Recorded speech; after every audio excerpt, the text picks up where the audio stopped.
இன்னைக்கு வீடியோவில் என்ன பார்க்க போகிறோன்னா புதுசாக சாமந்தி செடி வாங்கினா அந்த செடி எப்படி காப்பாற்றுறதுன்னு சொல்லிட்டு அதை பற்றி நம்ம பார்க்க போகிறோம். இப்போ தான் ஃபஸ்ட் டைமாக நீங்கள் நம்ம சேனல் பார்க்குறீங்கன்னா சப்ஸ்கிரைப் பண்ணிக்கோங்க.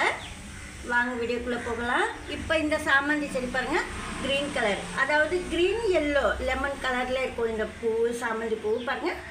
இது அவ்வளோ சீக்கிரத்தில் பழிக்க மாட்டேங்குது.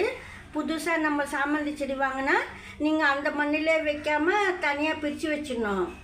இப்போ மண் எப்படி இருக்கணும்னா பாருங்கள், பழைய மண். இதில் நான் டேபிள் ரோஸ் வளர்த்துக்கிட்டு இருந்தேன். இதெல்லாம் நீங்கள் தெரிஞ்சுக்கிட்டிங்கன்னா சூப்பராக சாமந்தி செடி வளர்க்கலாம். இப்போது இது போல் பழைய மண்ணில் பாருங்கள், ரவை போல் இருக்குது மண், சூப்பராக இருக்கு பாருங்கள். இந்த மண்ணில் நம்ம இந்த வெள்ளை கலர் சாமந்தி கூட நம்ம தனித்தனியாக பிரித்து வச்சிடணும். இன்னும் வைக்கல நான் இந்த செடி. ஏற்கனவே ஒரு வெள்ளை சாமந்தி செடி வச்சுட்டேன். இந்த செடி தான் அது. பாதி மொட்டு கட் பண்ணி இங்கே வச்சுட்டேன். பெரிய செடி இங்கே நட்டுட்டேன். எப்போவுமே நீங்கள் பூவெல்லாம் இப்போ புதுசாக இந்த பூ இருக்குது, கட் பண்ணிடணும். பூவை கட் பண்ணால் தான் தளிர் வர ஆரம்பிக்கும். நீங்கள் பூ அப்படியே வச்சிருந்து அப்படியே விட்டுட்டால் அது செடி வளராது. கண்டிப்பாக அது சாமந்தி செடிக்கு கட் பண்ணிடணும். இப்போது இது ஒரு புது செடியிலேருந்து மொட்டு இருக்குது, பூக்க போகுது.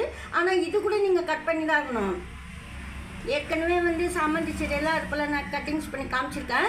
நீங்கள் மொட்டையெல்லாம் கட் பண்ணிட்டா சீக்கிரம் வளர ஆரம்பிச்சிடும். அந்த மொட்டுக்கெல்லாம் கூட நீங்கள் ஒரு சாயிலில் இது போல் பழைய மண்ணில் நட்டு வச்சா நல்லா வரும். அதாவது மணல் கலந்த மண்ணாக இருக்கணும், அப்போ தான் நல்லா வரும். சப்போஸ் இந்த மாதிரி தனியாக பிரிக்கும்போது எல்லா செடியும் நீங்கள் மண், மணல், வெர்மி கம்போஸ்ட் அது போல் கலந்து வச்சுட்டு நட்டுடலாம். அப்புறம் ஒரு செடி மட்டும் நீங்கள் காய்கறி வேஸ்ட்டு, வெங்காயத்தோல் அது போல் கலந்து வச்சிடலாம். நான் வீடியோ பண்ணியிருக்கிற மெத்தட்லலாம் எல்லாமே சாமந்தி நல்லா வரும், சொல்கிறேன் நான். இப்போ இந்த மண்ணில் கண்டிப்பாக சாமந்தி செடி நல்லா வளரும். இந்த மண்ணில் தான் இந்த சாமந்தி கன்று வைக்க போகிறேன், சொல்கிறேன். பழைய மண்ணாக இருந்தால் சூப்பராக செடி வளரும். ஆனால் கத்தாழை தண்ணி ஊற்றணும். நீங்கள் செடி நட்டதுக்கப்புறமா கத்தாழை தண்ணி ஊற்றுனீங்கன்னா நல்லது, பிளான்ட் நல்லா வளர ஆரம்பிக்கும். எப்போவுமே புது சாமந்தி செடி வாங்கினீங்கன்னா தண்ணி அதிகமாக ஊற்றக்கூடாது. அவங்க தண்ணி ஊற்றிருக்காங்களா அன்றைக்கி வாங்க உடனே நீங்கள் பார்க்கணும், தண்ணி ஊற்றிருக்கான்னு சொல்லிட்டு பாட்டில் நீங்கள் தண்ணி ஊற்றணும். தண்ணியே இல்லை காஞ்சி போயிருந்தால் நீங்கள் தண்ணி ஊற்றணும். இல்லைன்னா ஈரப்பதமாக இருந்தால் அப்படியே விட்டுட்டு மறுநாள் ஊற்றிக்கலாம். ஒரு நாள் மட்டும் வச்சுருந்து மறுநாள் நட்டுடுங்க. எப்போவுமே ரொம்ப நாளும் அதுக்குன்னு தொட்டிக்குள்ளேயே வச்சிடக்கூடாது, அதுக்கு சொல்கிறேன். புதுசாக சாமந்தி செடி வாங்கினா நீங்கள் நட்டதுமே இலையெல்லாம் சோகமாக இருக்கும். அதெல்லாம் 3 டேஸில் சரியாக போயிடும். நீங்கள் சோகமாக இருக்கேன்னு சொல்லிட்டு திருப்பி எதுவும் பண்ணக்கூடாது. நீங்கள் அப்படியே விட்டுடணும். 3 டேஸ்க்குள்ளே அதுவே சரியாயிடும். அதுவும் நான் சொல்லிக்கிறேன். நட்டதுக்கப்புறம் நீங்கள் வெயிலில் வைக்கக்கூடாது. சன்லைட்டில் வச்சா திருப்பி வாடி போயிடும் இலையெல்லாம். கொஞ்சம் நேரம் வச்சு காமிக்கணும். நீங்கள் நட்ட ஒரு 2 நாளைக்கு மட்டும் நிழலில் வச்சுட்டு அதுக்கப்புறம் கொஞ்சம் நேரம் சாமந்தி செடி வெயிலில் காட்டணும். ரெயின் லில்லி பாருங்கள், லைட் பிங்க் பூத்துருச்சு, ரொம்ப பேபி பிங்க்கு. இது போல் ஒரு கிழங்கு வச்சா கூட அந்த ரெயின் லில்லியெல்லாம் நிறைய தொட்டி ரொம்பிடும். மணல் கலந்த மண்ணில் நட்டிங்கன்னா ரெயின் லில்லி நல்லா வரும். எப்போவுமே ரெயின் லில்லி மழை வந்தால் தான் வரும்னு சொல்லுவாங்க. நிறைய பூ வரும், அதாவது ரொம்ப நாள் வச்சுருந்துருப்பீங்க. இல்லை ரெயின் லில்லி அந்த கிழங்கு பெருசாகும். முத்தின பேர் தான் உங்களுக்கு மொட்டு வரும் அதுலேருந்து, அதாவது வேர்லேருந்து. சின்ன கிழங்குலேருந்து பூ வராது. நீங்கள் வச்சு கொஞ்சம் முற்றி போய் அந்த பெரிய கிழங்கு பக்கத்தில் ஒரு கிழங்கு வைக்கும்போது பூ வரும். மழை வந்தாதுன்னு இல்லை, மழை வரலன்னா கூட ஃபெர்டிலைசர் கொடுத்தா வரும். மழை வரப்போ அதிகமாக பூக்கள் இருக்கும், அவ்வளோதான். எப்போவுமே ரெயின் லில்லிக்கு நீங்கள் மழை வர போல் தண்ணி ஊற்றணும். அதாவது கீழே வச்சுட்டு மாடியிலேருந்து தண்ணி ஊற்றுனீங்கன்னா ஸ்ப்ரே பண்ணுற போல் பூ வந்துடும்.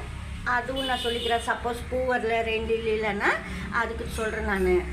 இந்த பூ பாருங்கள், இது நித்திய கல்யாணி டார்க் ரோஸு. இது கூட சீடெல்லாம் எடுத்து வச்சுருக்கிறேன். இப்போ தான் கிளை கூட கட்டிங்ஸ் பண்ணி வச்சுருக்கிறேன். அதாவது செம்பருத்தி செடியில். அது போல் வேறு மண்ணில் நம்ம அப்படியே நட்டால் வேர் பிடிச்சிடும். இது போல் புதுசாக சாமந்தி செடி வாங்கி தனித்தனியாக பிரித்து நட்டதுக்கப்புறமா வெங்காயம் தோல் தண்ணி, கத்தாழை தண்ணி ஒவ்வொரு வாரம் ஒவ்வொன்று கொடுத்துட்டே வரணும். சூப்பராக செடி வளரும். ஆனால் கொஞ்சம் வேப்பையெல்லாம் தண்ணி ஊற்றணும் சாயிலுக்குள்ளே, அப்போ தான் நல்லது, டிசீஸ் வராமல் இருக்கும். அதுக்கு நான் சொல்கிறேன். சாமந்தி செடி மட்டும் கொஞ்சம் பார்த்து தான் வளர்க்கணும். நீங்கள் வந்து சின்ன சின்ன நுனியெல்லாம் இருக்கும் இதுலேயே, அதெல்லாம் கூட கட்டிங்ஸ் பண்ணி வைக்கலாம். ஒரே ஒரு மொட்டு கூட நீங்கள் கற்றுக்கணுன்னா ஒரு மொட்டு கிளை வந்து இது போல் கட் பண்ணிட்டு வைக்கலாம். மொட்டு கூட சின்ன மொட்டாக இருக்கிற கிளையை நீங்கள் வச்சிங்கன்னா வளர வளர அது பூவே பூத்துரும்.